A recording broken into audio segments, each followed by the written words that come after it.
How do you brainstorm ideas for an economics or policy paper topic? In this video, I'm going to give you a step-by-step process for getting a lot of ideas on the table. I will have another video on how do you actually choose from among the brainstormed topics, because choosing the right topic will make the writing process way easier and way better. If you choose the right paper topic, your paper is going to write itself. There's going to be a lot of economics-y ideas attached to that topic, and you're going to look smart in front of your professor. But if you choose the wrong idea, then writing the paper will be an uphill battle. I've taught college for 10 years and I've seen this happen. Before I give you the process for brainstorming, I quickly want to give you the criteria that you will be using to select a topic, because having those in your mind while you're going through the brainstorming process is going to attract you to ideas that are just going to fit the assignment better. This is a quick and dirty list of the things you're going to want in a topic. First, you need a thesis and an adversary, and you need clarity about what those two views are. Second, you want the thesis and the adversary to be equally strong so that it's an interesting battle between those two perspectives.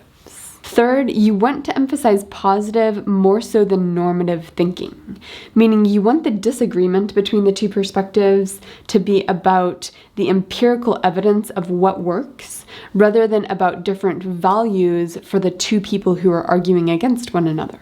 Fourth, you're going to want vivid reasons on both sides. And fifth, you want to make sure it's using enough economics vocabulary to highlight your understanding of those concepts. Now, right before you brainstorm, you may want to open up your economics textbook to the glossary and just skim the topics and keep in mind that you're going to be wanting to use vocabulary from that glossary. Once you've done that, your brain is prepared and you're ready to actually do the brainstorming. Here's the process for brainstorming. The first thing to do is just write down as many ideas as come to mind in a single 5 or 10 minute session.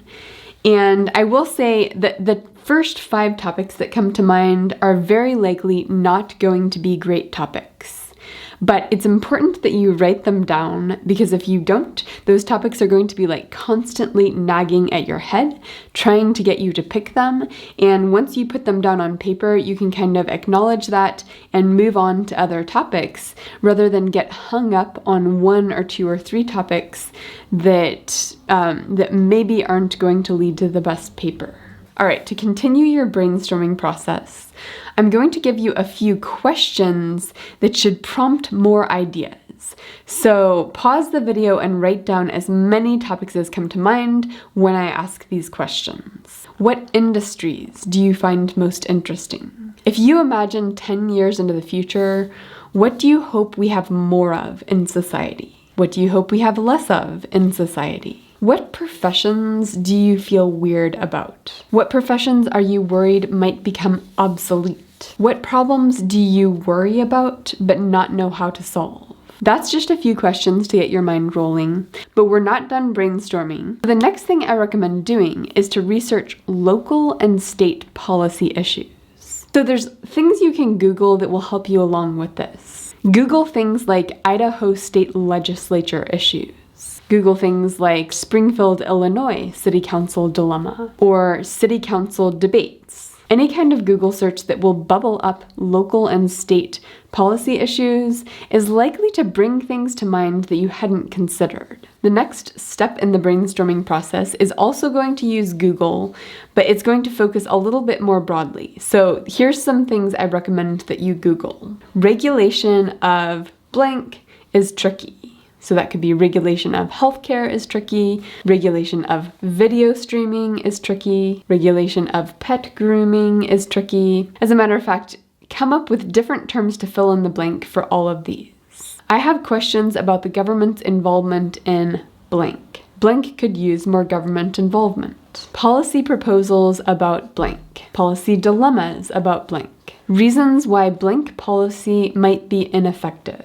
Creative solutions to the problem of blank. The next step is going to be to look through policy-oriented podcasts. And if there's a specific realm that interests you, like healthcare or environmental issues or regulation of technology, then you can look for specific podcasts on that topic and just browse through the different titles, read the descriptions, and you're going to be getting a sense for what are the issues that people who are wrestling inside that policy world are thinking about, and what are the dilemmas that they haven't yet figured out.